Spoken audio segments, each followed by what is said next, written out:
Ok. Ok, bonjour à tous. C'est une séance d'ouverture, donc on laisse un peu le temps aux gens d'arriver.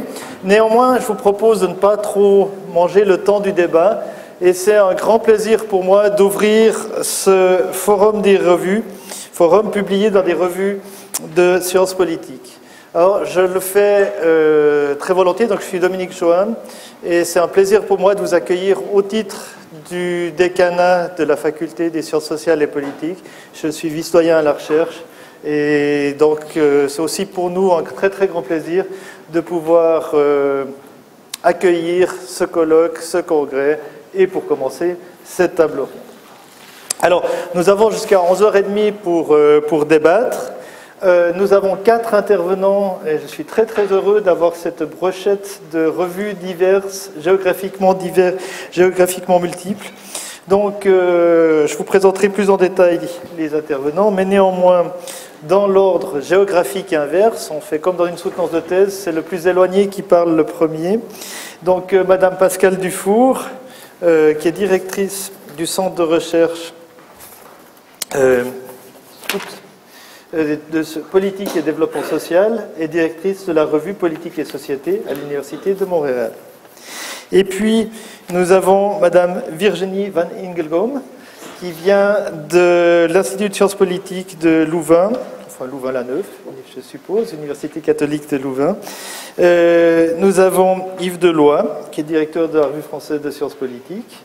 Et nous avons Signe Muller, qui est le secrétaire de la revue suisse de sciences politiques, donc en Suisse. Donc c'est vraiment très fantastique d'avoir à la fois du Canada, la Belgique, la France et la Suisse qui se retrouvent à parler d'une chose qui nous intéresse tous, en fait, qui est la question de publier dans les revues de sciences politiques. On verra dans la discussion qu'il y a un certain nombre de défis, qu'il y a un certain nombre d'enjeux qui se présentent. Alors je vous propose la règle du jeu suivante, c'est d'abord donner 5 minutes à chacun pour une courte présentation de l'état de l'art, pour le dire comme ça, tel qu'il le voit depuis son point de vue. Et puis ensuite, on reprendra une deuxième ronde de discussion en abordant un certain nombre de types de problèmes, notamment les questions d'open access, mais encore une fois, on a une certaine liberté dans le processus. Et ensuite, je vous propose d'ouvrir la discussion à la salle, et donc on aura jusqu'à 11h30 pour la suite de la discussion avec la salle. Voilà. Donc, je ne vais pas prendre plus de temps, et sans autre forme de procès, Madame Pascale Dufour, à vous.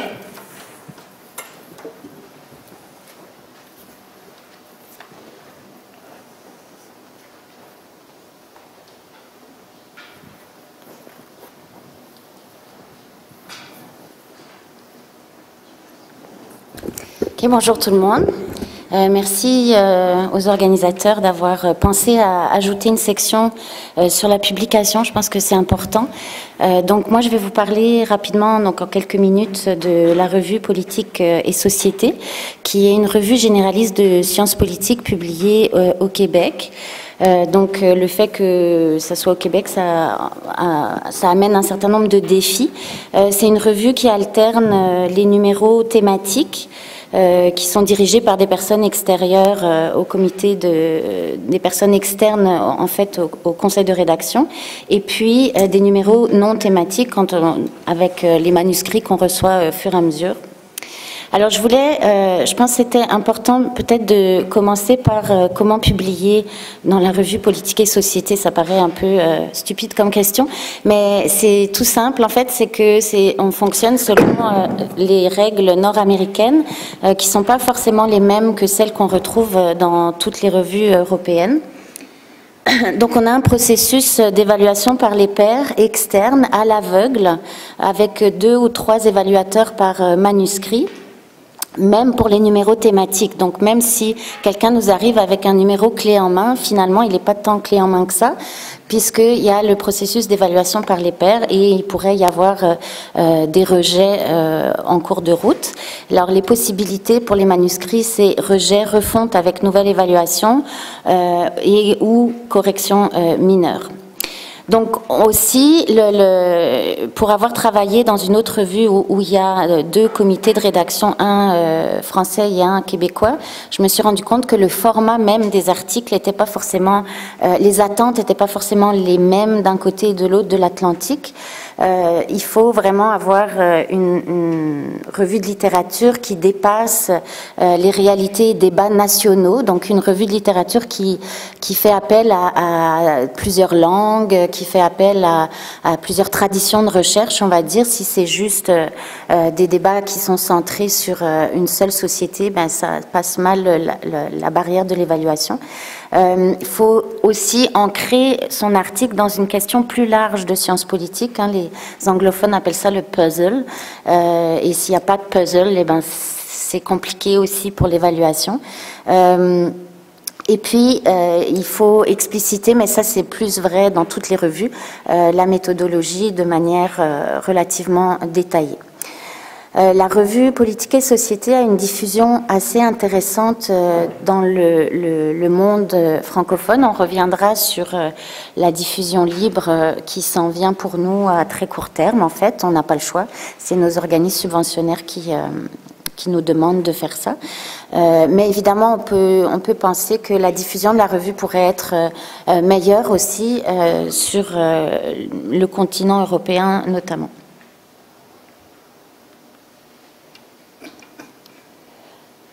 Alors, les défis, je ne vais pas rentrer dans le détail de chacun des défis, mais je voulais en mentionner quelques-uns. On aura le temps aussi dans la discussion, puis dans la deuxième ronde, de revenir sur quelques éléments. Les enjeux qui sont propres au Québec, d'abord, on publie dans un ensemble qui s'appelle Encore le Canada. Et donc on fait vivre, si vous voulez, au Canada une science politique francophone. Donc ça veut dire c'est la possibilité pour les chercheurs, les doctorants, les postdocs, les profs, toute la communauté universitaire de pouvoir publier en français au Canada, donc en Amérique si vous voulez, en Amérique du Nord. Et donc ça c'est quand même un élément très important. Et c'est la seule revue finalement, il n'y en a pas d'autres, hein. C'est la seule revue de sciences politiques en Amérique du Nord qui publie des textes uniquement en français.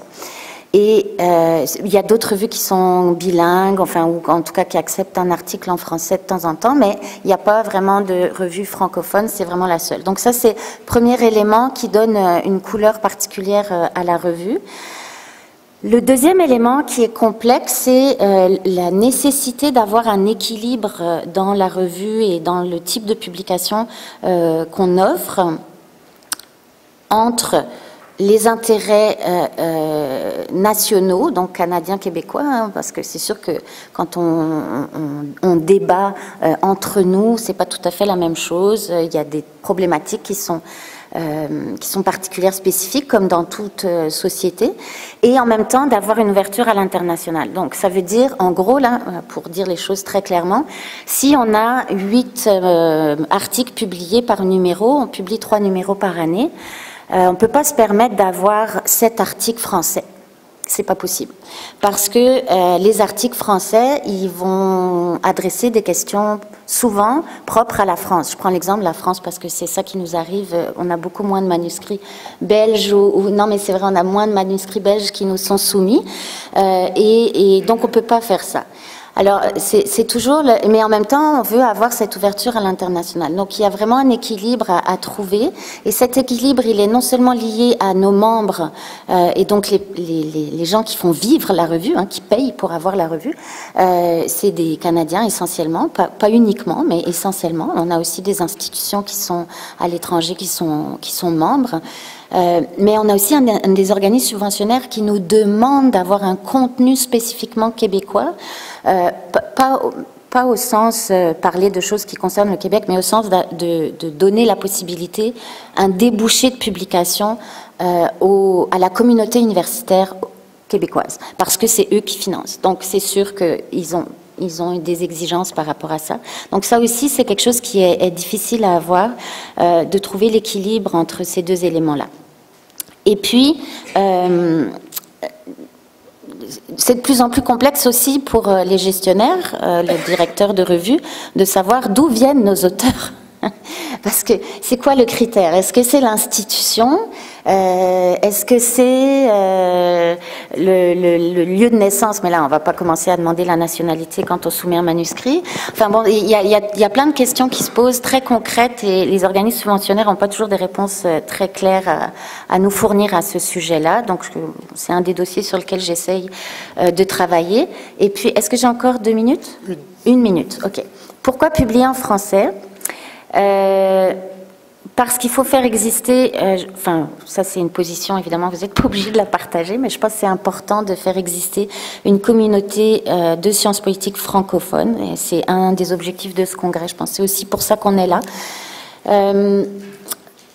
qui vient avec des questions et des littératures spécifiques. On ne parle pas de la même chose tout à fait que dans les congrès nord-américains anglophones.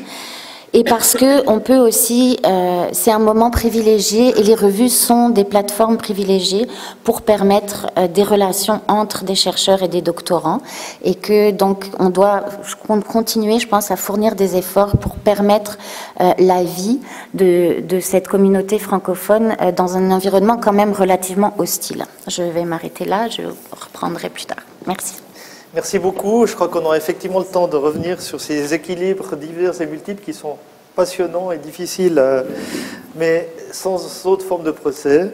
Madame Virginie Van Ingelgom, à vous la parole. Merci beaucoup.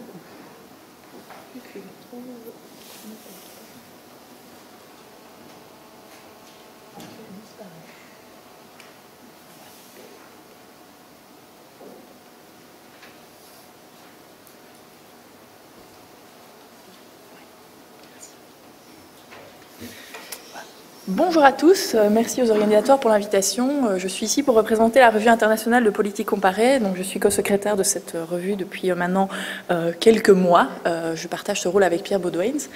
Je vais donc vous présenter la revue en tant que telle, et puis j'essaierai d'élaborer un petit peu sur ce qui a été déjà présenté pour ne pas me répéter. Alors, la Revue internationale de politique comparée, elle existe depuis 1994, donc vous entendez que je suis bien belge. On est maintenant à notre 20e année, on vient de publier le 20e... le numéro anniversaire des 20 ans de la RIPC. Ça a été l'occasion pour nous de faire un bilan sur ces 20 premières années. Alors, je vais vous présenter ce bilan, mais d'abord, je voudrais vous dire quelques mots peut-être sur les spécificités, comme ça a été fait préalablement, de la Revue internationale de politique comparée. Depuis 2 ans maintenant, nous avons aussi instauré un système de peer review à l'aveugle, à la fois pour les articles et les numéros thématiques, comme pour la revue Politique-Société, comme ça vient de l'être dit, ce qui signifie qu'on accueille avec beaucoup de plaisir des articles libres de plus en plus dans la revue, même si l'image, pour ceux qui connaissent la Revue internationale de politique comparée, a été jusque récemment des numéros thématiques sur différentes régions, sur différentes comparaisons entre des pays. Alors, ça a 2 implications pour les numéros variables. Tout d'abord, la Revue internationale de politique comparée est une revue de politique comparée. Donc, tous les articles qui n'ont pas en leur sein une comparaison sont évidemment refusés sur base simplement logique pour les articles libres. Par contre, si vous avez, comme c'est le cadre ici dans cette conférence, des ateliers où il y a des comparaisons de cas au sein de l'atelier, là, ça trouve tout à fait sa place dans un numéro spécial qui, lui, en soi, est comparatif. Donc c'est important pour la soumission des articles parce qu'évidemment, ça peut totalement disqualifier votre article. Ceci étant dit, nous avons une autre spécificité, c'est peut-être de publier uniquement en français. Dans le monde francophone qui est le nôtre, on a fait ce choix. Et on a fait aussi un choix, c'est de traduire des articles venus de l'étranger quand les moyens sont disponibles, ce qui est de moins en moins le cas, pour finalement aussi avoir l'autre dynamique, c'est-à-dire non seulement de continuer à publier en français, mais aussi à faire connaître à un lectorat francophone des articles publiés dans d'autres régions du monde, donc à des langues pas nécessairement accessibles. Donc on pense évidemment l'anglais, c'est une langue universellement reconnue, mais il y a aussi des articles particulièrement intéressants qui relèvent d'autres champs et qui nous sont malheureusement encore inaccessibles.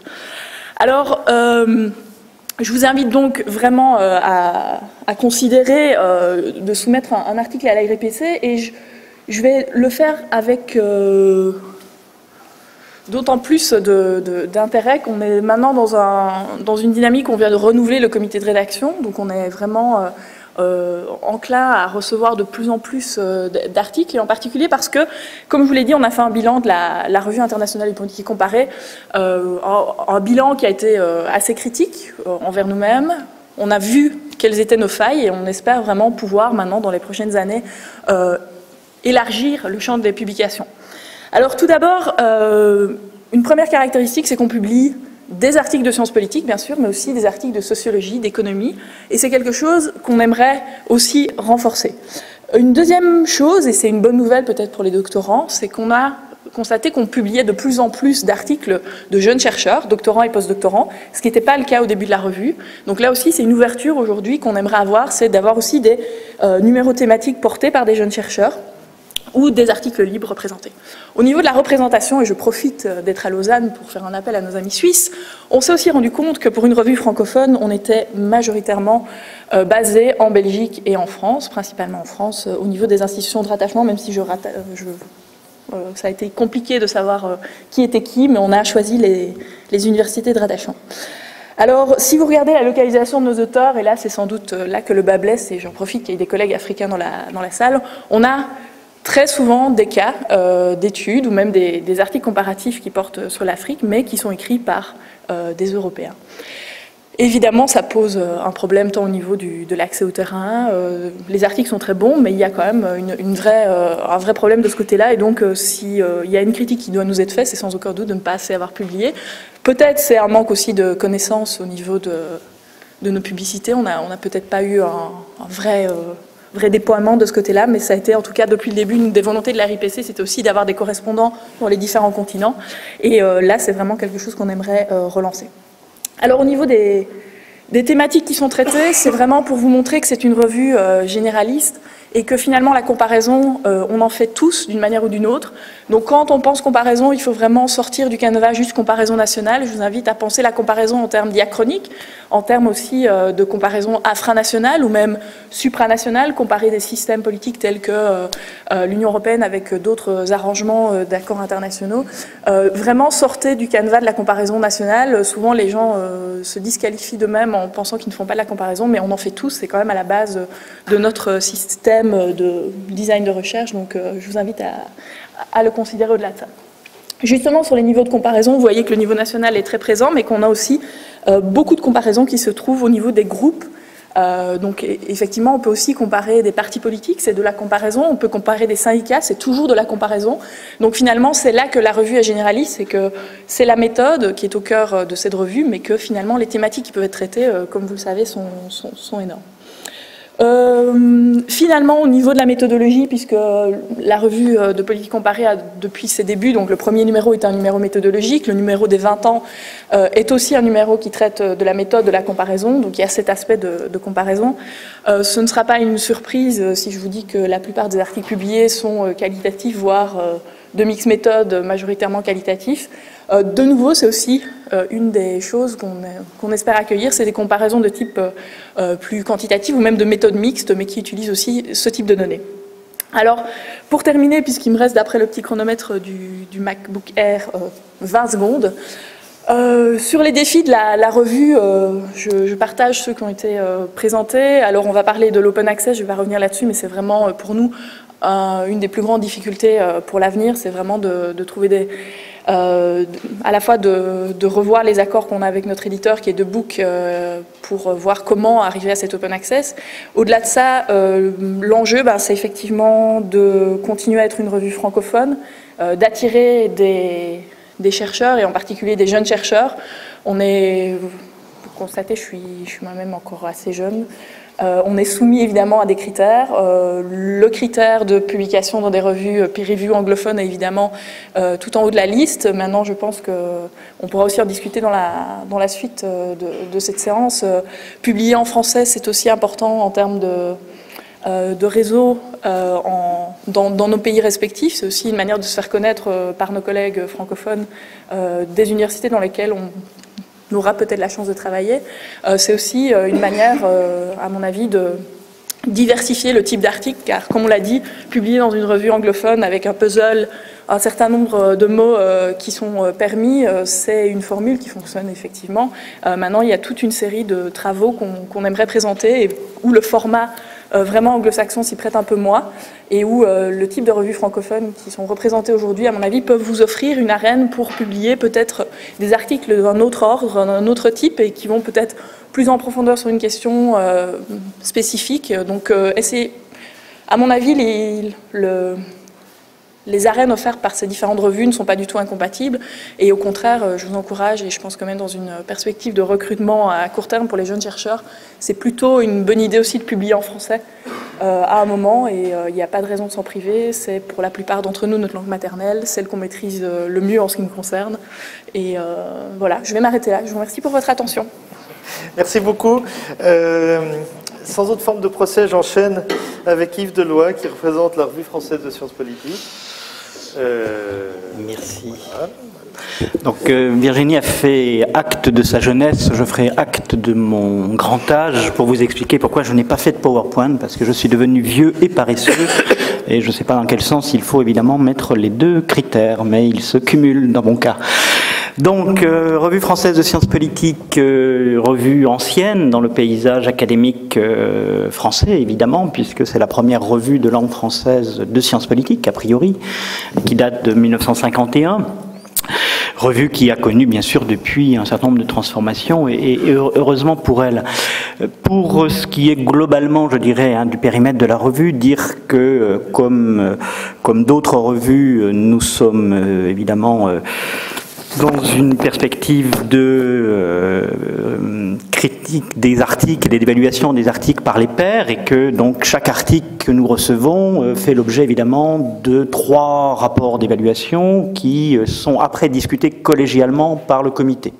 Il faut savoir que nous ne prenons jamais de décision, moi en tant que directeur notamment, sans avoir préalablement débattu des papiers. Le comité se réunit une fois par mois, sauf au mois d'août, cela paraît évoqué tout à l'heure, pour discuter des papiers qui ont été reçus. Ces papiers peuvent être soit des articles qui nous sont envoyés de manière spontanée, soit des articles qui appartiennent à des dossiers que nous avons préalablement acceptés, en sachant que nous sommes relativement sévère sur l'acceptation des dossiers en fonction d'un critère qui est que pour nous un bon dossier c'est pas l'agrégation de papier, c'est un dossier qui a une cohérence en tant que tel.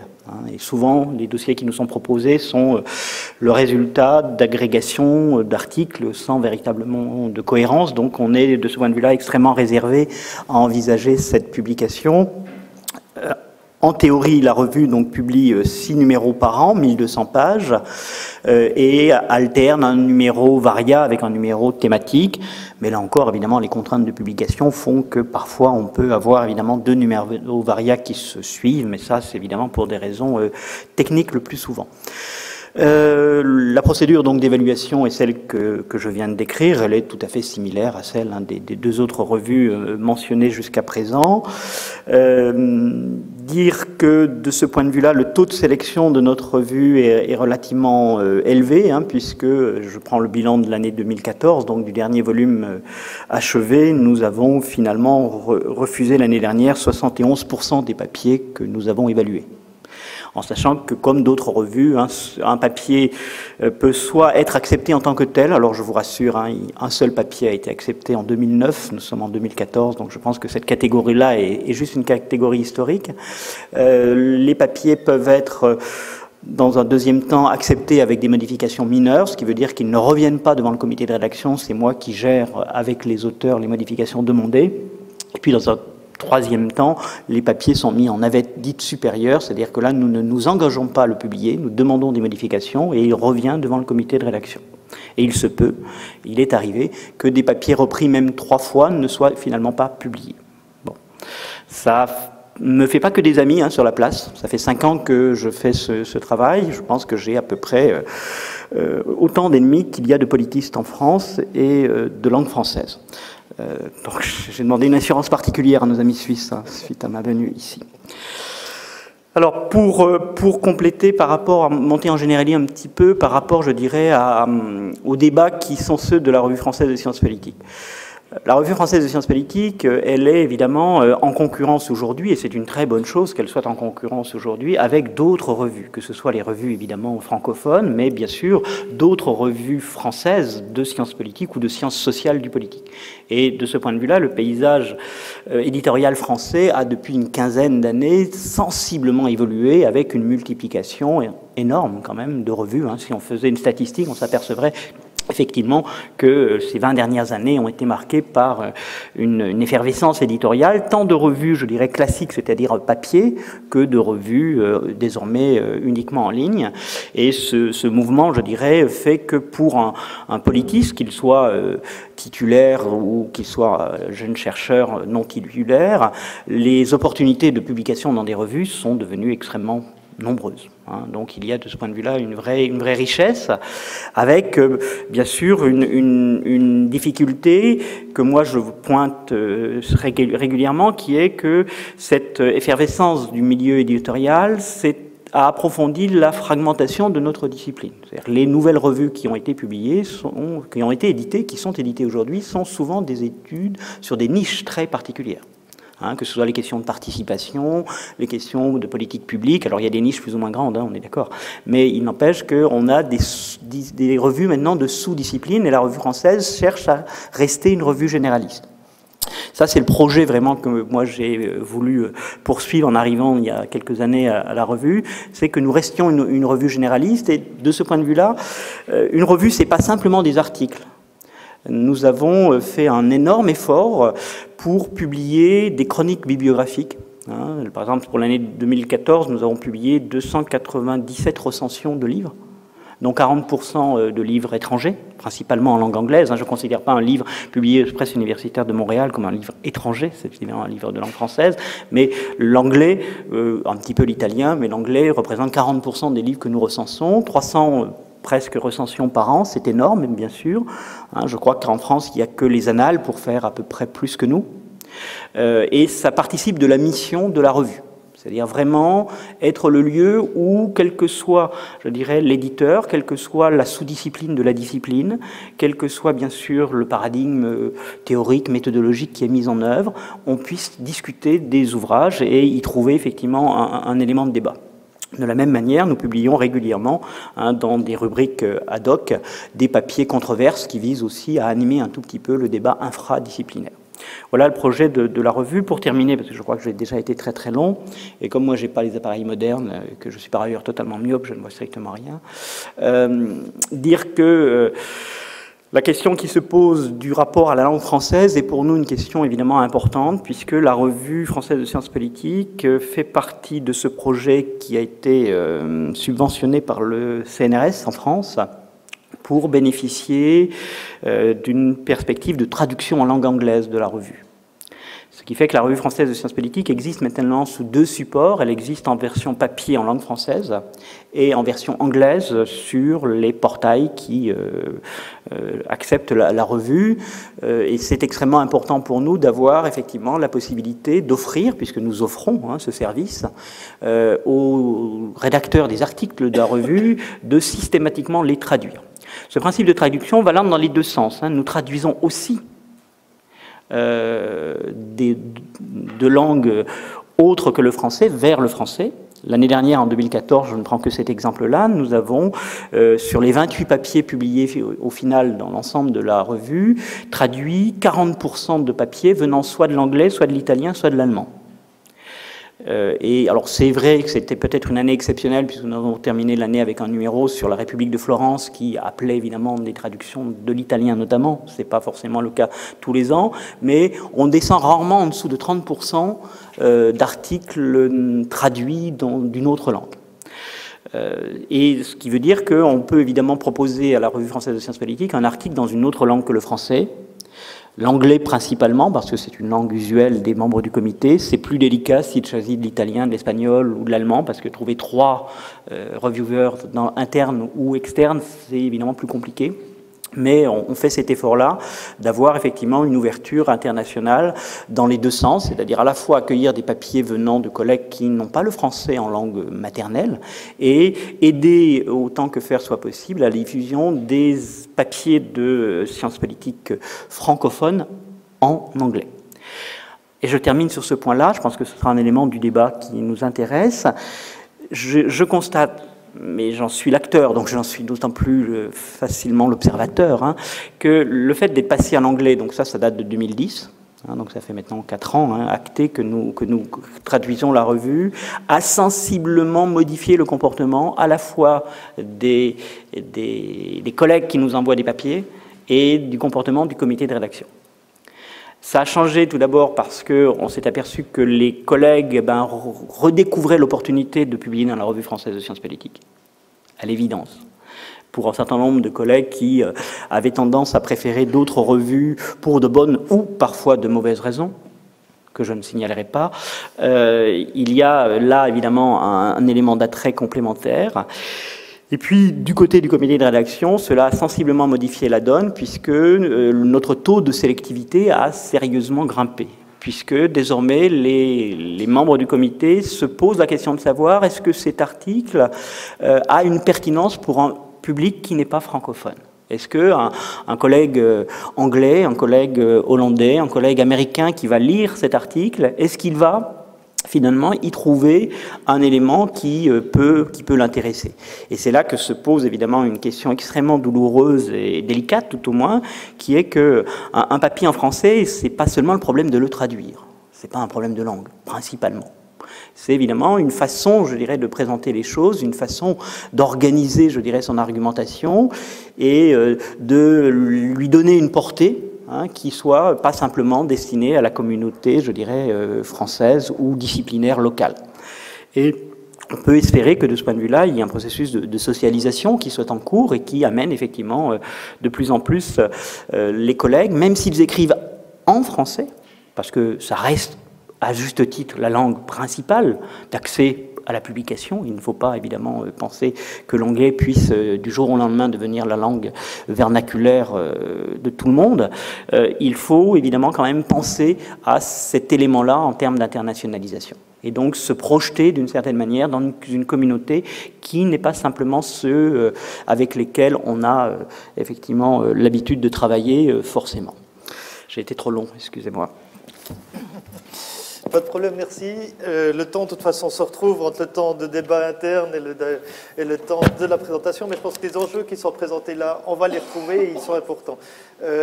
Signe, peut-être à toi pour la présentation de la revue suisse, où probablement les questions linguistiques se posent dans des termes un peu différents qu'une revue qui s'appelle Revue française ou d'autres revues. Mais à toi la parole.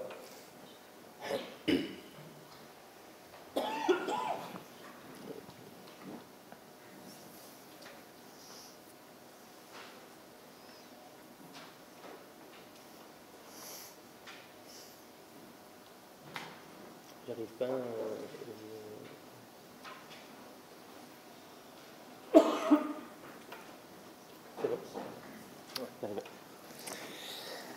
Alors, merci beaucoup pour l'invitation et de parler ici. Je vais vous présenter la Revue suisse des sciences politiques qui a été fondée il y a 20 ans. Et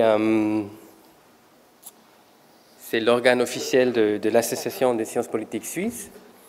Et nous, on ne publie pas seulement en français, mais aussi en italien, et aussi en anglais, et aussi en allemand. Donc, on publie dans les 4 langues, en théorie, mais je vais vous montrer des statistiques par rapport à ça plus tard, parce que la théorie ne correspond pas toujours à l'empirie.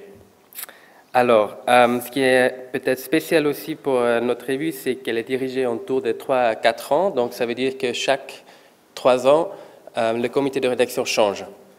Et si vous regardez le parcours, la revue a été d'abord éditée à Genève, puis elle est passée à Zurich, après elle est revenue dans la Romandie à Lausanne, puis elle est passée à Berne, elle est revenue à Lausanne et Genève, et elle est de nouveau à Berne maintenant. Donc vous voyez qu'on essaye de faire le tour entre la Romandie, la partie francophone de la Suisse, et le reste de la Suisse.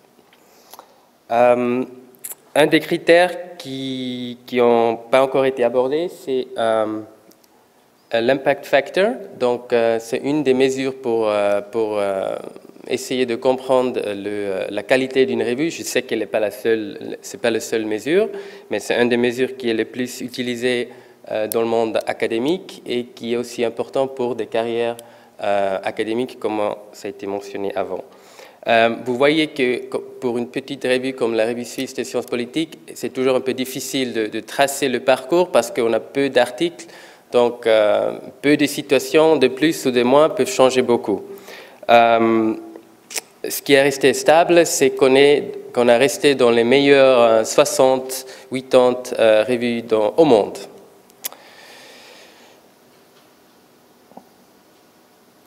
Une autre statistique qui peut vous intéresser, c'est les temps de décision. Donc, si vous soumettez un article aujourd'hui, quand est-ce que vous allez entendre de nouveau de notre part?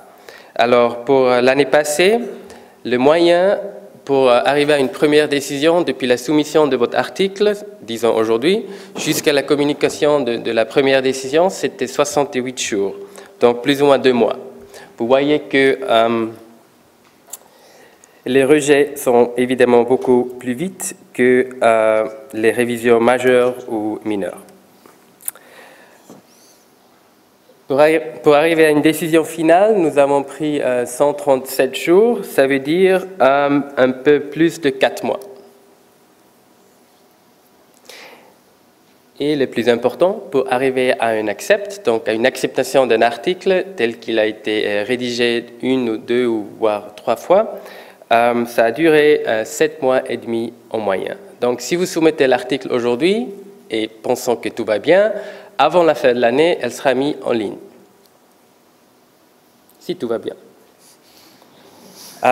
Nous avons reçu dans l'année passée une centaine des manuscrits, dont 57 versions originaux, donc des manuscrits nouveaux, et 32 révisions. Des anciens manuscrits qui ont été décidés de minor or major revisions. Ce qui fait...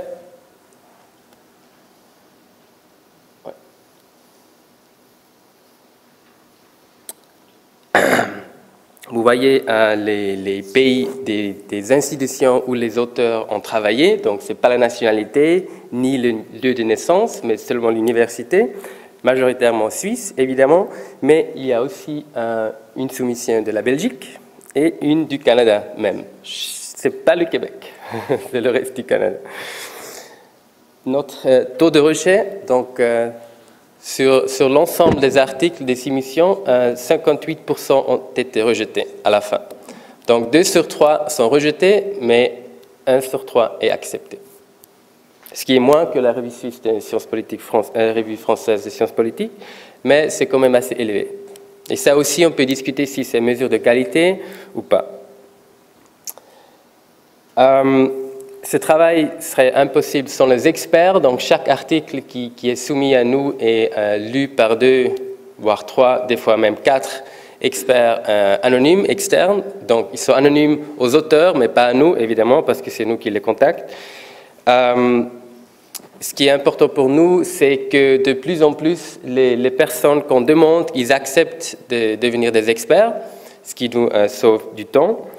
Et au total, on avait utilisé plus de 200 personnes dans les 2 années passées.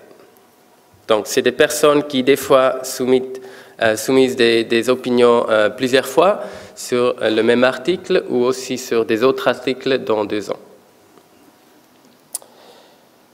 Autre point qui est important pour nous en tant que revue petite, mais quand même qui essaie d'être une revue reconnue internationalement, c'est qu'on a gagné le prix Fritz Thyssen qui est attribué en Allemagne, mais à des revues qui publient en allemand.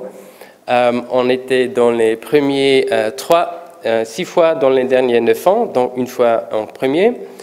Ce qui est important peut-être pour les germanophones, je ne sais pas s'il y en a, mais je sais qu'il y en a au moins 2 ou 3 ou 4. Depuis l'année passée, le prix peut être aussi attribué à des articles qui sont écrits en anglais, mais par des germanophones. Enfin, on a créé un nouveau format cette année, c'est un symposium. Donc, c'est une sorte de mini special issue qui consiste dans ce cas en 6 notes de recherche qui sont tous peer-reviewed, donc qui ont tous subi une évaluation externe anonyme sur des thèmes qui sont non seulement intéressants d'un point de vue scientifique, mais aussi pour la politique suisse qui est censé résoudre le problème. Et le prochain symposium, le premier symposium qui va sortir dans 2 mois, c'est sur le challenge de la migration en Suisse, surtout après le vote du 9 février de l'année passée sur l'immigration de masse, contre l'immigration de masse. Alors, enfin, quelques statistiques sur la distribution linguistique. On voit ici que sur l'ensemble des articles qu'on a publiés dans les 20 ans, l'anglais consiste la moitié, mais le français, ça fait quand même 20% et l'allemand 30%. Donc, on est encore une revue multilingue, pas quadrilingue, mais trilingue. Mais on voit ici clairement que l'anglais a commencé à remporter sur l'ensemble des articles depuis au moins 5 ou 6 ans. Ça, c'est seulement les articles originaux, donc les research articles. Et cette statistique montre la même chose, mais cette fois-ci sur l'ensemble des contributions, sauf les recensions de livres. On voit que l'allemand et le français sont de moins en moins choisis. Ce n'est pas nous qui imposons ces distributions, mais c'est les auteurs qui choisissent eux-mêmes dans quelle langue ils écrivent. Et on voit de plus en plus, on écrit en anglais. Merci. Merci beaucoup à nos 4 intervenants pour ce premier tour. Je crois qu'il y a un certain nombre de challenges qui sont posés sur la table, que je trouve totalement fascinants. La question justement des équilibres, comment est-ce qu'on gère avec tous les équilibres. La question effectivement de la compétition dans un monde avec les bons aspects de la multiplication, mais en même temps les dangers de la fragmentation. Les questions linguistiques telles qu'elles se posent, non seulement en termes de langue d'expression, mais aussi en formatage du contenu. Et je pense que là, il y a un enjeu qui est totalement très important à discuter aussi. On pourrait aussi discuter d'ailleurs d'un autre côté, du côté des politiques de recrutement. Ça, c'est aussi le privilège des vieux comme moi, de pouvoir être parfois dans des comités de nomination et de penser à quels sont les critères que l'on a envie d'appliquer. Et avec tout un débat en des choses plutôt mainstream et des choses plutôt à maintenir la diversité et comment jouer sur cette diversité. Et puis aussi aborder la question de l'open access qui fait partie aussi de la question de la compétition, des ressources que l'on peut avoir, que l'on peut mobiliser et comment on se situe dans le paysage parce qu'effectivement ce n'est pas nécessairement tout à fait la même politique éditoriale suivant les sources de financement, suivant la manière de s'organiser, etc. Donc on a un paquet de questions absolument fascinantes. Je ne suis pas sûr qu'on aura le temps jusqu'à 11h30 de toutes les traiter. Je propose qu'on revienne d'abord avec les membres de notre panel sur ces différentes questions, en les laissant choisir ce qui leur paraît le thème le plus important en fonction aussi de ce qu'ils ont entendu des différentes contributions, comment ils ont envie de rebondir par rapport à ça. Je ne sais pas si on va dans le désordre ou bien si on reprend le même ordre qu'au départ. On reprend dans le même ordre. Ce qui me paraît la règle la plus simple et la plus prévisible. Donc, Canada...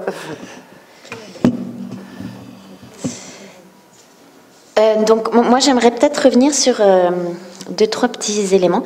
Le premier élément, c'est la question de l'indexation. On en a parlé finalement dans la dernière présentation avec la revue suisse.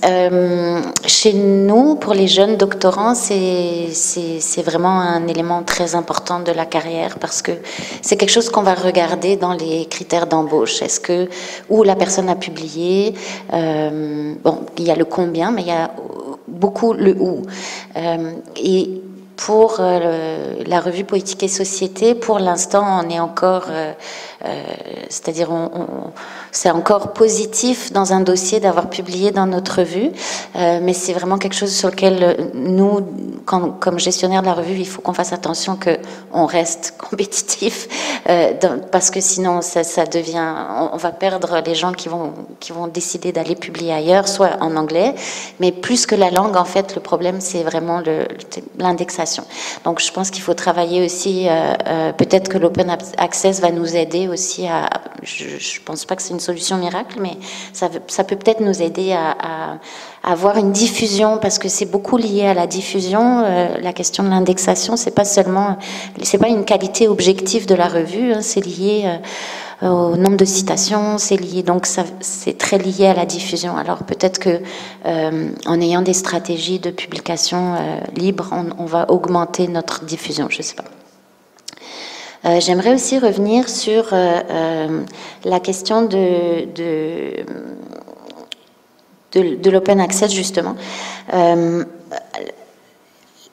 En fait, nous, on est obligé d'avoir un support de publication électronique parce que nos commanditaires ou les organismes qui financent la revue, qui ont des programmes de financement des revues savantes, nous ont demandé déjà depuis plusieurs années d'entrer dans ce processus-là. Et au dernier concours, parce que ça marche par concours, le financement, donc on peut très bien ne pas avoir de financement, mais donc au dernier concours, il fallait absolument s'engager à aller vers l'accès libre. Alors l'accès libre, c'est bien en théorie, mais ça enlève des revenus potentiels à la revue et à toutes les revues. Alors quand on est une revue comme nous, qui est liée directement à une association professionnelle comme la Société québécoise de sciences politiques, on peut jouer un peu avec les tarifs qui sont demandés aux membres pour essayer de pallier le manque à gagner que l'accès libre va avoir. Parce que qu'est-ce que ça veut dire accès libre? Peut-être que tout le monde ne sait pas, mais ça veut dire que dès que les papiers sont acceptés pour publication, ils se retrouvent en ligne, disponibles pour tout le monde. Donc c'est aucune barrière de temporel, il ne faut pas nécessairement passer par une institution comme une bibliothèque qui aurait un abonnement, etc. Donc ce qui va se passer, c'est qu'il n'y a plus besoin d'abonnement à la revue pour avoir accès à la revue. Mais s'il n'y a plus d'abonnement, il n'y a plus d'argent lié aux abonnements et donc ça va créer des déséquilibres financiers. Quelque part, quelqu'un va devoir payer. Donc ça, c'est la question qu'on pose jamais quand on parle d'accès libre, c'est qui va payer pour les revues. Alors, il y a des effets négatifs qui peuvent arriver très rapidement, c'est qu'on coupe dans les services, notamment la révision linguistique. Voilà. Alors, on va couper dans la révision linguistique. Il va y avoir de plus en plus de coquilles. Bon. Et si on veut publier des gens dont c'est pas la langue première, enfin bref, ça pose toutes sortes de questions. Mais c'est souvent le premier poste qui est coupé, c'est la révision linguistique. Donc là, il y a un vrai problème de qualité. Je pense qu'il y a un enjeu sur la qualité des revues, qu'elles soient françaises ou pas d'ailleurs. Ça concerne pas juste les revues francophones. Donc ça, c'est pour l'accès libre, mais en même temps, ce qu'on nous vend, c'est que ça va augmenter la diffusion, ça va permettre une meilleure circulation des articles, probablement aussi une vie plus rapide, parce qu'on sait qu'en sciences sociales, il y a plusieurs études qui ont montré que la vie, c'est-à-dire le moment où on commence à citer un article, c'est assez tardif par rapport à des sciences dures ou d'autres disciplines où la circulation se fait de manière plus rapide. Donc peut-être que l'accès libre va faciliter ça, mais c'est absolument pas sûr. Encore faut-il qu'il y ait des gens qui lisent les revues, non, je veux dire, et les revues francophones en particulier.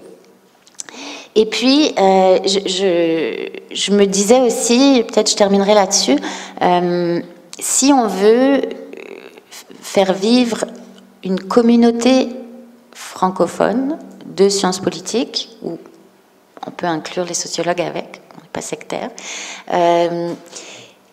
il faut qu'on ait une visibilité internationale aussi, comme communauté francophone. Donc c'est bien, on se rejoint, il y a 4 associations à cette table, c'est parfait. Il y a un congrès tous les 2 ans, c'est super aussi. Mais peut-être que justement, on peut penser à quelque chose au niveau des revues. Alors, j'ai pas de solution miracle, mais je me disais peut-être un numéro par année pourrait être collectif, ou on pourrait avoir, je sais pas, une circulation entre nos articles, parce que oui, on traduit des articles qui viennent de l'anglais, mais peut-être qu'on peut, peut-être je sais pas, un article publié dans les 4 revues par année ou quelque chose comme ça. Bref, essayer de faire vivre une communauté intellectuelle francophone au-delà de nos associations, en fait, qui aurait une visibilité et qui pourrait servir justement l'augmentation de la diffusion et de l'intérêt à publier en français. Parce qu'il faut qu'on le travaille, cet intérêt-là. C'est pas quelque chose qui est donné, il faut le construire. Et je pense que les revues ont un rôle à jouer dans cette construction.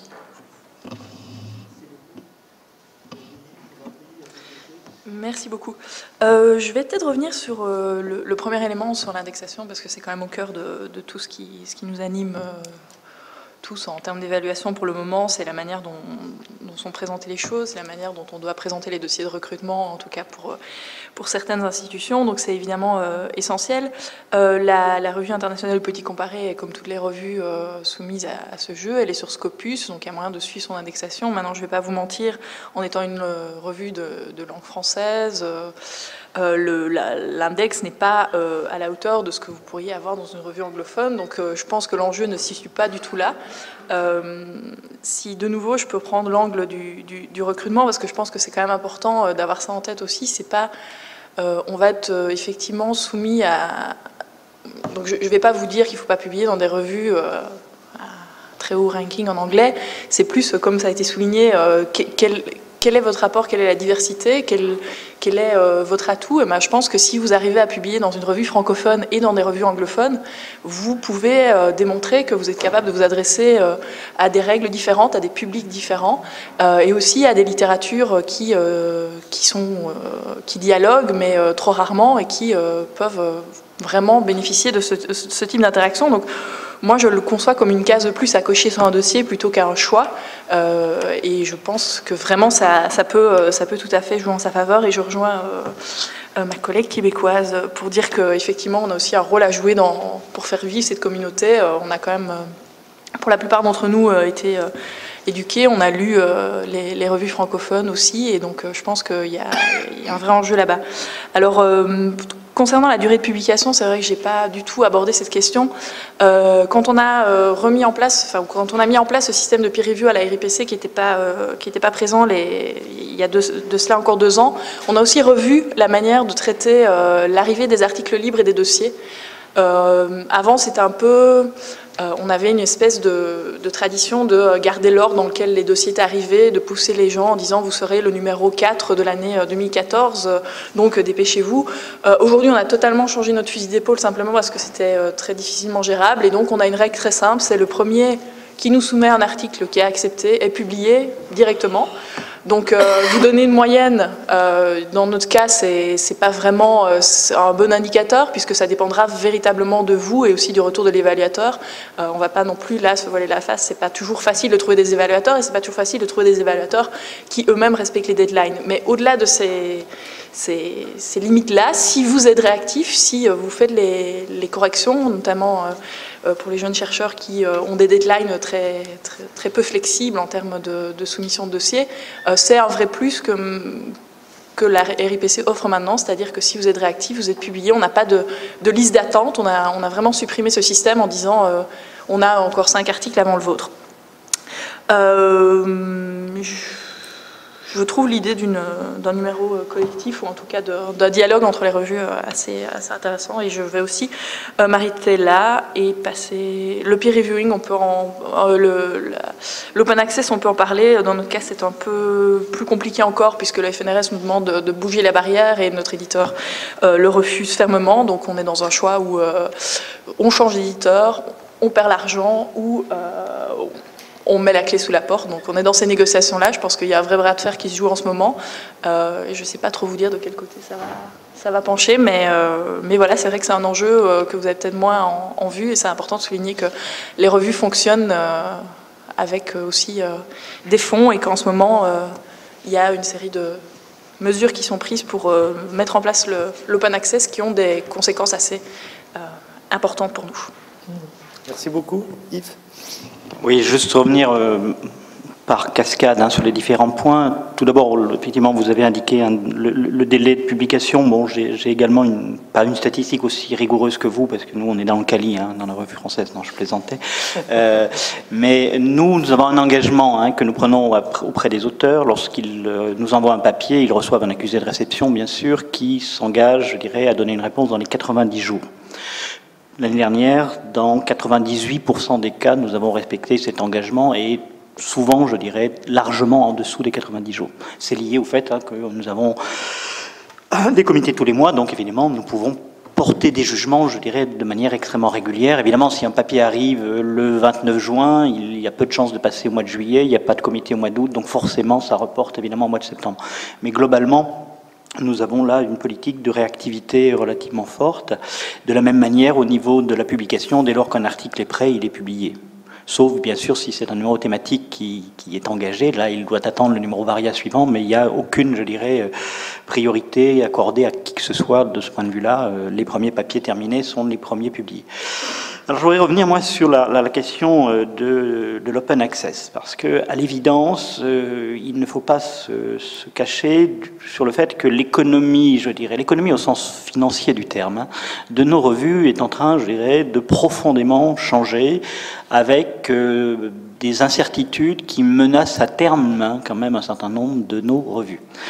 Alors la Revue française de sciences politiques est une revue encore particulière par rapport aux autres. Nous avons tous des histoires différentes et donc des économies différentes. La Revue française de sciences politiques est certes la revue de la FSP, Association française de sciences politiques, et de la Fondation nationale des sciences politiques. Hein. C'est la fondation qui crée la revue et demande à la FSP de la gérer scientifiquement, mais il n'y a aucun lien financier entre l'Association française de sciences politiques et la Revue française de sciences politiques, contrairement à ce qui existe pour la Société québécoise et pour l'Association suisse de sciences politiques. C'est-à-dire que moi, dans le budget de la FSP, je ne vois jamais apparaître la moindre ressource ni la moindre dépense liées à la Revue française de sciences politiques.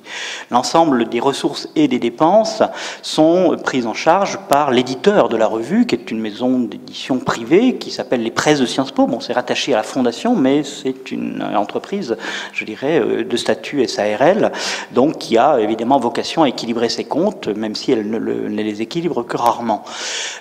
Mais ça veut dire quoi? Ça veut dire que nous sommes évidemment là dépendants de la bonne volonté de l'éditeur. Hein, et toutes les questions qui concernent l'open access ou autres sont évidemment des décisions qui sont prises le plus souvent par l'éditeur, je dirais, en fonction d'intérêts qui sont les siens et pas les nôtres. Et là, on est dans une situation extrêmement problématique, c'est que, comme toutes les revues, nous avons été progressivement numérisées, donc la Revue française de sciences politiques se trouve sur le site Percé pour ce qui est de sa partie patrimoniale. Donc tous les numéros de 1951 jusqu'au début des années 2000 se trouvent en accès libre sur ce site qui est en accès sur Google. Vraiment, il n'y a aucune contrainte, donc aucun problème. Et c'est très bien ainsi, bien sûr. Hein, ne me faites pas dire ce que je ne dis pas. Elle est par ailleurs accessible sur le site de Cairn, comme d'autres revues ici, avec une barrière mobile qui est une barrière de 3 ans, c'est-à-dire les numéros jusqu'à 3 ans sont taxés avec une contrainte financière, soit un abonnement collectif, soit un abonnement individuel, soit un achat à l'article, et les numéros qui sont au-delà des 3 années sont évidemment accessibles librement sur cet accès. Et tout l'enjeu, évidemment, c'est que, comme d'autres revues, nous avons une pression très forte de la part d'un certain nombre d'organismes financeurs, pour nous principalement le CNRS, hein, puisque nous n'avons pas de subvention de la Fondation, nous n'avons quasiment pas de subvention du CNL, le principal pourvoyeur, notamment de l'édition anglaise, exclusivement d'ailleurs de l'édition anglaise de la revue, c'est le CNRS, et le CNRS a une politique qui me trouble de ce point de vue-là, qui est effectivement à la fois, certes, de nous subventionner, mais de nous dire que la subvention ne durera pas éternellement. Donc nous arrivons au terme, je dirais, de ce subventionnement. Donc dans quelques mois, nous allons devoir assurer nous-mêmes les coûts de traduction de la revue, tout en nous demandant de donner accès gratuitement à la revue. Alors j'ai dit plusieurs fois aux gens de la section du CNRS que autant nous demander, je dirais, de nous tirer une balle dans le pied, c'est absolument impossible. C'est absolument impossible parce que une revue a des coûts. Alors c'est pas le comité de rédaction qui coûte. Hein. Les collègues qui travaillent au comité de rédaction, comme le directeur de publication, le font, je dirais, à titre gracieux. Hein. Tout ça ne coûte rien. Ce qui coûte, c'est tout simplement, évidemment, le travail d'impression, le papier, le travail de PAO que l'imprimeur fait, le travail de diffusion de la revue, le coût de routage qui a augmenté sensiblement en France ces dernières années. Il y avait des subventions de l'État pour favoriser la diffusion par la poste des revues. Tout cela a été sensiblement revu à la baisse. Donc on se retrouve évidemment dans une économie extrêmement problématique où nous avons un nombre d'abonnements papier qui diminue du fait de l'ouverture évidemment de versions électroniques. À quoi sert de s'abonner à la version papier alors que depuis son bureau, on a accès à l'intégralité de la revue? Le calcul, il est très vite fait. Hein. La plupart, je dirais, des adhérents, des abonnés individuels disparaissent. Donc la revue, elle tient parce que historiquement, elle a un nombre non négligeable d'abonnés institutionnels. des bibliothèques, voilà, un certain nombre d'organismes publics ou privés, et puis un certain nombre d'adhérents de la FSP qui peuvent prendre l'option d'avoir la revue. Nous, ce n'est pas une obligation. Donc on a une baisse sensible, je dirais, nous, de nos revenus, avec des coûts potentiels, notamment liés à la traduction en langue anglaise, qui vont devenir absolument, je dirais, exorbitants. Et pour le moment, il n'y a pas de relais du point de vue des ressources liées à la mise en ligne électronique des revues. C'est-à-dire que l'idéal, évidemment, ce serait que progressivement, on passe effectivement d'une logique où l'essentiel des recettes d'une revue sont liées aux abonnements individuels ou collectifs, par effectivement un système qui renvoie effectivement à la mise en ligne de la revue et à un certain nombre d'abonnements liés à cette mise en ligne. Or, pour le moment, nous sommes dans un jeu à somme inférieure à zéro, c'est-à-dire ce que nous perdons de l'édition traditionnelle, nous ne le gagnons pas sur l'édition électronique. Il ne faut pas être magicien pour voir évidemment où ce ciseau va nous amener. C'est-à-dire qu'à un moment donné, si notre éditeur nous dit bah, écoutez, vous, voilà, vous nous coûtez trop cher, ben, on se retrouvera comme d'autres revues, effectivement. Ce n'est pas une menace pour le moment, parce que la revue française a aussi des appuis politiques et institutionnels, j'entends. Mais à un moment donné, on se retrouvera dans une situation où nos éditeurs, qui sont des éditeurs privés pour la plupart du temps, ce ne sont pas des éditeurs universitaires, ce sont des entreprises privées qui éditent la plupart des revues de sciences sociales. Pas toutes, mais la plupart. Alors c'est lié à la défaillance des presses universitaires en France historiquement, mais on ne va pas revenir sur ce sujet. Si nous nous retrouvons effectivement dans une situation où les coûts au mieux restent constants, voire augmentent, et les recettes fléchissent sensiblement, au prochain congrès, dans quelques congrès, je dirais, du consortium des associations francophones, on sera moins nombreux à la table, tout simplement parce qu'un certain nombre de revues auront purement et simplement économiquement disparu. C'est une réalité qui est aujourd'hui et j'en parle moi en étant dans une revue relativement riche, entre guillemets, hein. Je bénéficie du soutien de la FNSP, qui paye une partie du personnel de la revue, je bénéficie de la localisation grâce à la FNSP. Finalement, la revue française ne coûte pas énormément en termes de budget de fonctionnement. Donc, elle a probablement un avenir. Mais je suis solidaire, moi, des collègues qui animent des revues extrêmement importantes en sciences sociales et qui n'ont pas forcément ces soutiens institutionnels et qui sont face à cette difficulté, effectivement, de savoir comment on fait vivre une revue dès lors qu'il n'y a quasiment plus de revenus qui permettent, effectivement, d'assurer un minimum de fonctionnement à ces revues.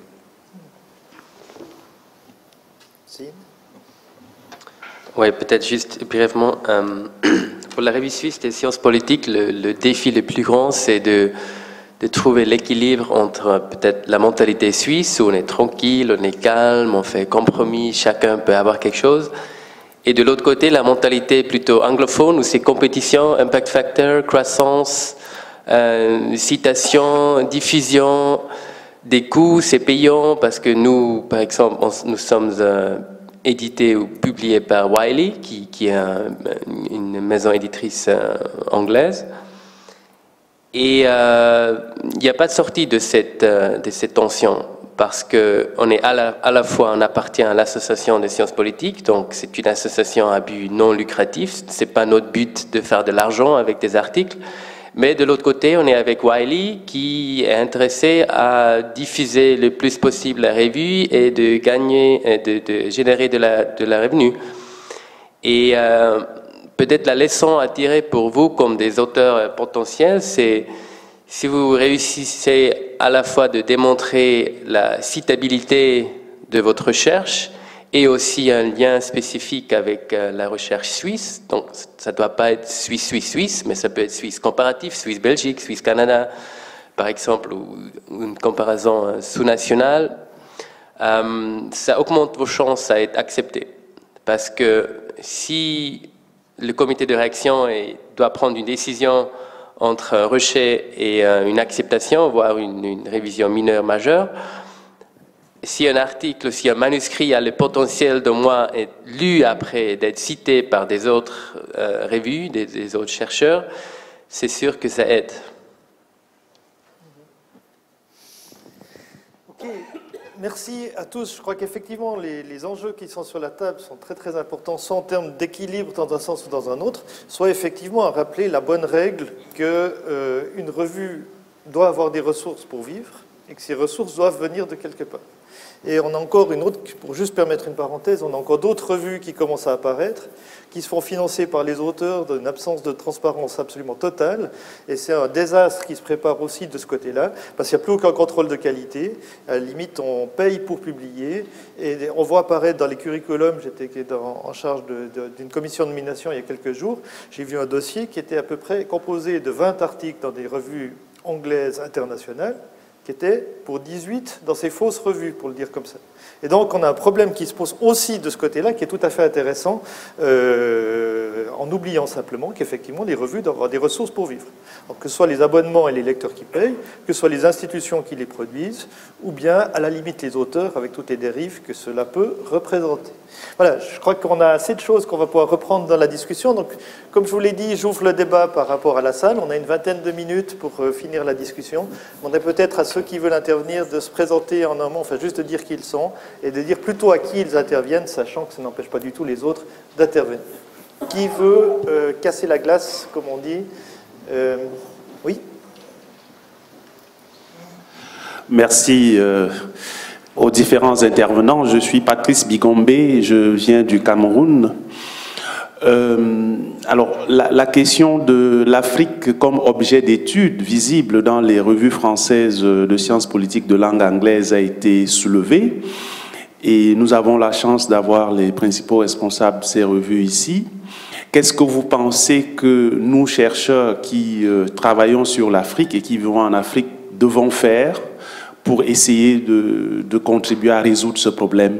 Qu'est-ce que vous nous demandez de faire exactement pour que l'Afrique comme objet d'étude en sciences politiques soit davantage visible dans les revues? Merci beaucoup. Je vais peut-être répondre puisque c'est moi qui ai évoqué cette question par rapport à la RIPC. Alors je pense que c'est un effort à faire des deux côtés, de faire connaître aussi les revues. Je ne sais pas dans quelle mesure vous aviez déjà entendu parler de la Revue internationale de politique comparée. Je pense vraiment que c'est là pour l'instant que se situe l'effort, et aussi de vraiment regarder la revue, regarder ce qui est publié, parce que chaque revue a une identité. Nous, on reçoit de temps en temps des articles, mais qui ne sont pas comparatifs. Et donc, on aimerait pouvoir mettre les gens en relation pour qu'ils nous fassent un très beau numéro sur des terrains africains. Maintenant, c'est pas notre rôle de faire ça, on ne peut pas aller jusque-là. Mais je pense que vraiment de diffuser l'information, de regarder l'identité de chaque revue et de regarder où vous pourriez amener justement ces terrains africains en fonction des thématiques, en fonction de l'angle d'approche qui est le vôtre. Parce qu'on a tous ici autour de la table aussi une identité différente. Si vous feuilletez les revues, on est, voilà, quand une revue a 20 ans ou même plus, 60, 70 ans, bah, effectivement, elle a une identité. Et donc, effectivement, il faut bien cadrer à quelle revue vous adressez les différents articles. Mais vraiment, je vous invite à le faire parce qu'il y a une demande aussi, il y a un intérêt. Et donc, ce serait bien de diffuser aussi plus largement. Moi, ça fait pas longtemps que je dirige la revue Politique et Société, mais j'ai remarqué dans les derniers mois, on va dire la dernière année, une augmentation vraiment du nombre de manuscrits soumis par des personnes qui sont situées en Afrique, dans des institutions africaines. Et donc, en fait, on finit par en publier quand même quelques-uns. Mais quand je regarde aussi, j'ai fait un peu l'analyse parce que je trouvais ça bizarre qu'il y ait beaucoup de manuscrits soumis qui soient refusés. Donc je me demandais comment ça se fait qu'ils sont refusés. Il y a un écho, non? C'est ça? Ok, c'est bon. Donc c'est ça, je me suis rendu compte que c'était souvent une question de format d'article. Donc l'ancrage dont je parlais au début de ma présentation, c'est vraiment l'idée de s'adresser à un débat large en sciences politiques avec plusieurs sources de littérature, que ce soit francophone ou anglophone, et donc mélanger les deux, ou une seule mais pas juste française, on va dire, mais que ça s'adresse parce qu'il y a des gens... Il faut se mettre à la place, en fait, une des stratégies, c'est de se mettre à la place des personnes qui lisent la revue. Vous adressez, ça s'appelle la Revue québécoise de sciences politiques. La plupart de notre lectorat, pas uniquement, mais il se situe au Québec ou au Canada francophone. Donc les gens reçoivent ça. Là, ils vont lire qu'il n'y a personne qui a travaillé là-dessus, alors qu'en fait, ils savent que le collègue d'à côté, ça fait 10 ans qu'il travaille sur cette question-là. On peut pas publier, on ne peut pas se permettre de publier ça s'il n'y a pas l'effort de l'auteur d'aller voir au moins dans le pays où il s'adresse s'il n'y a pas quelqu'un avec qui il pourrait entrer en dialogue. Donc c'est un peu ça, vous voyez, la difficulté, c'est que c'est des articles qui nous sont soumis souvent, je pense, par des doctorants finissants, on va dire, et qui nous ramènent leur thèse avec des choses super intéressantes, mais qui ne sont pas formatés, qui ne sont pas mis en dialogue avec un public plus large. Et ça, c'est souvent le problème principal, en fait, que moi j'ai noté dans les refus des manuscrits. Oui, juste rajouter, moi je suis tout à fait d'accord avec ce que vient de dire Pascal, juste rajouter que dans le domaine évidemment des questions africaines, il existe des revues spécialisées évidemment qui ne sont pas à cette table, mais je pense notamment à Politique africaine, qui est une très grande et très belle revue qui évidemment a depuis longtemps, je dirais, traité de ces questions-là. Il y en a d'autres dans le domaine français, il y a pas mal de revues de sciences sociales qui portent sur l'Afrique. Dire que pour ce qui est de la revue française de sciences politiques, nous avons absolument le même constat, c'est-à-dire nous recevons de plus en plus de manuscrits de la part de collègues qui sont situés en Afrique. Je ne sais pas s'ils sont africains, moi je ne m'intéresse évidemment pas à la nationalité, mais à l'évidence leur institution est une institution de pays africains, ce qui est plutôt un bon signe, c'est-à-dire là il y a un vrai changement par rapport à la situation il y a encore une dizaine d'années où c'était vraiment exceptionnel. Là nous recevons un nombre non négligeable de papiers spontanés qui viennent de pays africains, ce qui veut dire qu'il y a un développement de la science politique évidemment qui s'y déroule et une ouverture, avec le même constat par contre en termes de regret, qui est que le taux de refus de ces articles est extrêmement élevé. Pour des raisons qui tiennent pas tant au fait que bien sûr ils portent sur des cas monographiques, en soi c'est pas gênant, nous publions parfois des articles sur des cas monographiques européens ou nord-américains, c'est pas en soi un problème, simplement il y a deux critères, je dirais, qui sont très souvent non remplis, c'est le critère de la cumulativité, je dirais, en termes de connaissances, et notamment le constat qui est assez important, qui est que souvent la littérature qui est mobilisée est une littérature exclusivement francophone, sur des sujets qui appellent forcément une ouverture, je dirais, à la littérature spécialisée, quelle qu'elle soit, notamment anglo-américaine. Il y a sur les questions, évidemment, là, une littérature importante. Et puis, le fait que le rapport à l'empirie ne soit pas, je dirais, celui qui est le plus souvent attendu de nos revues. On est souvent dans des papiers à tonalité encore un peu normative ou politique. Souvent, je dirais, c'est des papiers, je dirais, qui ont plus leur place dans une revue, je dirais, de débat politique ou de vie politique au sens large qu'une revue de sciences politiques. Et ça, nous, on est très vigilants là-dessus, parce qu'évidemment, c'est pas notre fonction. Il y a des revues de débat qui existent, et elles sont évidemment tout à fait légitimes. Mais plus encore, Pascal l'évoquait, un article de revue a une durée de vie. Et c'est vrai que la durée de vie d'un article, elle est d'autant plus longue que cet article n'est pas indexé sur un débat normatif, je dirais, qui est situé dans le temps. Et nous, la vocation qu'on a, c'est évidemment de favoriser les papiers. Certains des papiers de la revue française, comme des autres revues, bien sûr, ils sont cités 20 ans après parce qu'ils ont marqué à un moment donné un débat scientifique. Et quelque part, évidemment, il y a dans notre tête, en tant que comité de rédaction, l'idée de préempter les papiers ou de privilégier tout au moins les papiers qui vont effectivement avoir une durée de vie relativement longue. Et un papier qui est trop lié à un débat normatif, pour nous, il est de ce point de vue-là pas illégitime, c'est pas le problème, c'est pas un critère, mais pas prioritaire. Merci beaucoup. Je crois qu'on peut passer à une autre ronde de questions. Il nous reste en tout cas une ronde de questions. Qui a envie de se lancer ?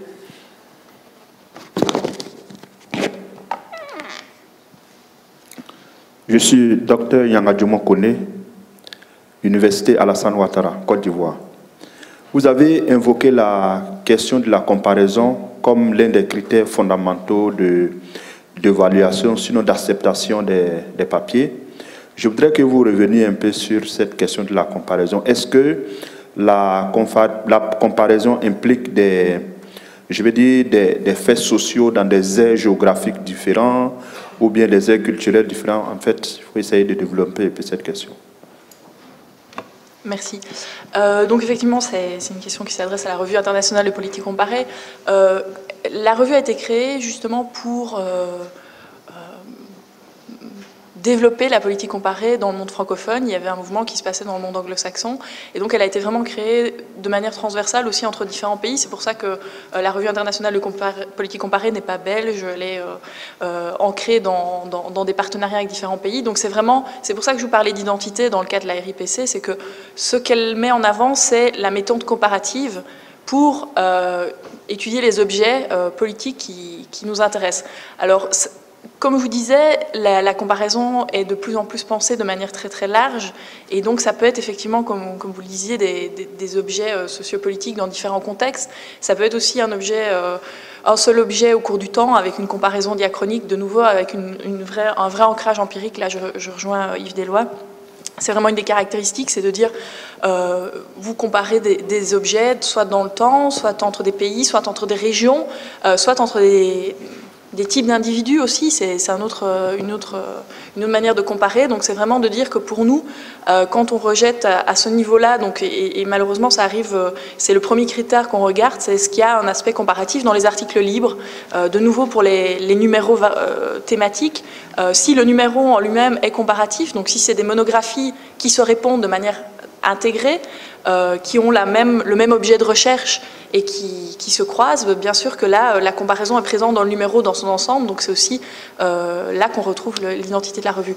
Donc c'est vraiment spécifique à notre revue, c'est cet aspect comparatif, mais qui peut se situer absolument à tous les niveaux, et je vous encourage évidemment à être un petit peu créatif dans la manière de concevoir la comparaison. C'est pas une comparaison nationale, c'est pas uniquement une comparaison d'aire culturelle, bien sûr. Merci. Peut-être une dernière question de la part de la salle. Oui.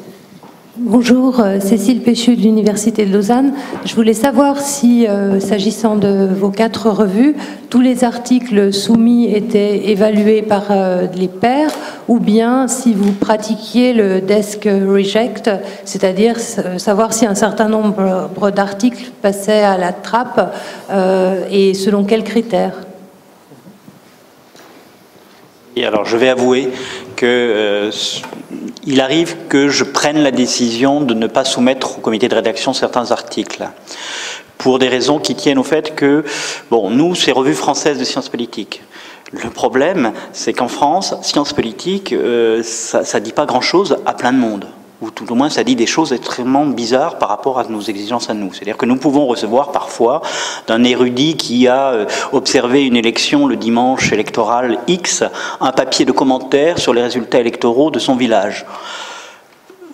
Bon, je ne vais pas embêter le comité de rédaction avec un article qui, à l'évidence, n'a pas de vocation, je dirais, à être publié.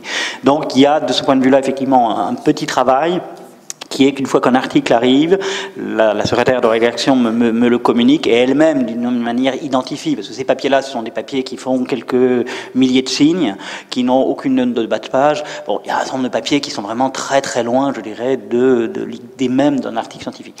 Dans ce cas-là, pour quand même ne pas faire durer les comités de rédaction, bon, on y passe déjà un nombre d'heures conséquentes pour éviter, je dirais, d'avoir à débattre d'articles sur lesquels on est tous d'accord, ça n'a pas vocation à être. Il y a ce critère-là.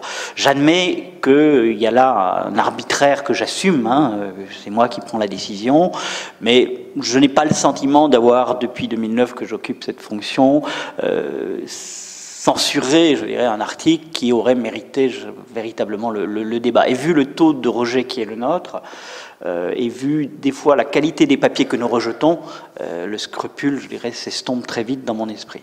Mais je suis autoritaire, hein, par nature.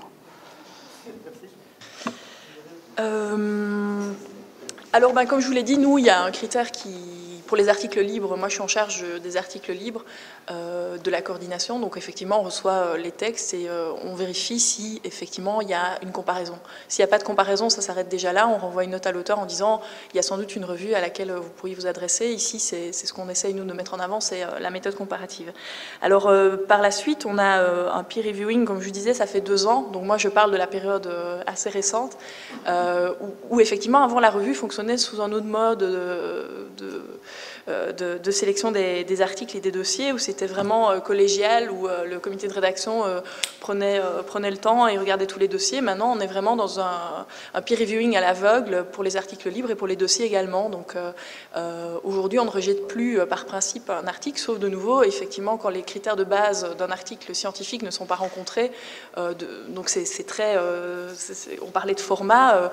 La revue vous demande un certain type de format, mais bien sûr, si ce n'est pas respecté... voilà, on doit faire face à des contraintes de temps, et donc effectivement, il y a une série de critères qu'on vérifie au départ, et c'est comme ça qu'on fonctionne. Pour les dossiers, on a toujours le même mode de fonctionnement, c'est-à-dire que c'est collégialement qu'on analyse les dossiers, pour voir si, comme pour la RFSP, on donne un feu vert pour dire on a un intérêt pour le dossier. Maintenant, le feu vert, c'est vraiment un intérêt général et on n'a pas encore le dossier entre les mains, donc c'est en amont. Et puis, de nouveau, le dossier est soumis à évaluation.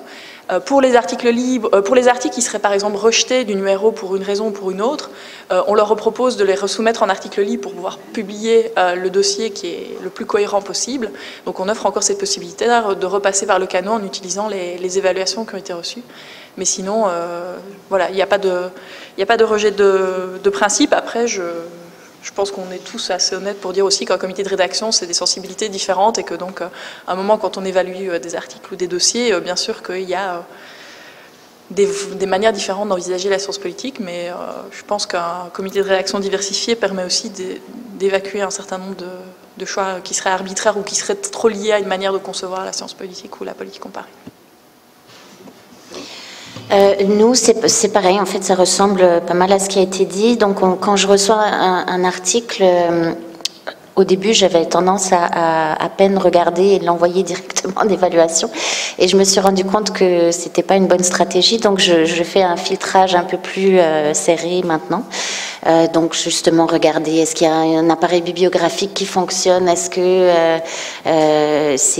ça s'adresse à la science politique? Parce que des fois, je reçois des articles qui seraient mieux dans une revue d'histoire, mettons. Donc, des choses qui sont quand même très, très visibles, où là, on va le refuser d'emblée. C'est rare, mais ça arrive. Et quand il est accepté, on l'envoie à 3 évaluateurs externes. Pareil, c'est une évaluation à l'aveugle, donc il n'y a pas de communication des noms. Les délais de publication, ça me permet de revenir là-dessus parce que j'en ai pas parlé, sont très liés pour nous aux évaluateurs. Ça, c'est clair. Des fois, ça va vite. Nous, normalement, c'est 2 mois, la politique, mais moi, j'ai pas de contrôle beaucoup sur les évaluateurs et malgré des courriels très insistants, des fois, ça peut prendre beaucoup plus de temps. Mais c'est vraiment l'évaluation qui est la première étape qui bloque le délai de publication.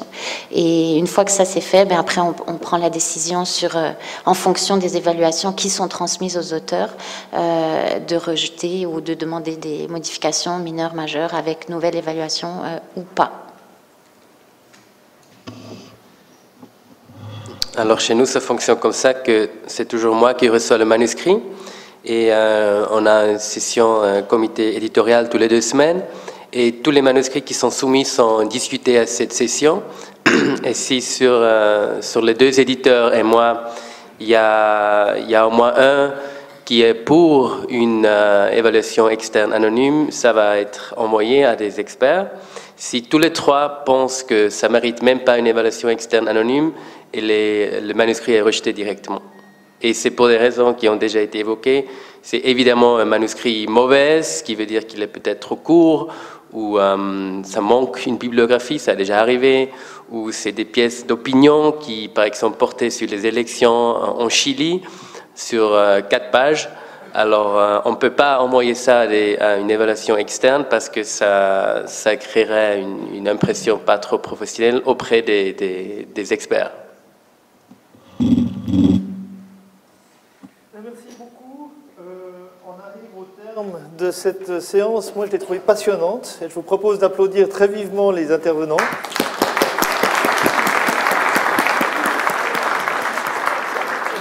je trouve effectivement que la question de la diversité et de comment maintenir la diversité, elle est une question absolument cruciale pour notre discipline et nos disciplines ces prochaines années. Et je trouve dans tout ce jeu, de la manière de présenter les enjeux de ça, c'est vraiment quelque chose qui est très très important dans tous les sens.